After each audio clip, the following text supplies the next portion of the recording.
ও রাতের আকাশ তুমি বলো, পৃথিবী কেন এত স্বার্থপর?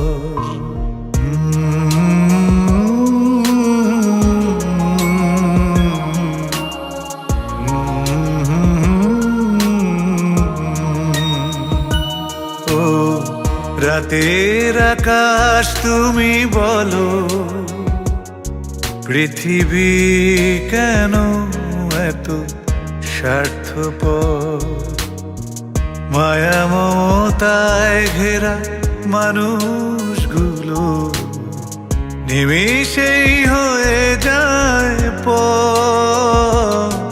ও রাতের আকাশ তুমি বলো, পৃথিবী কেন এত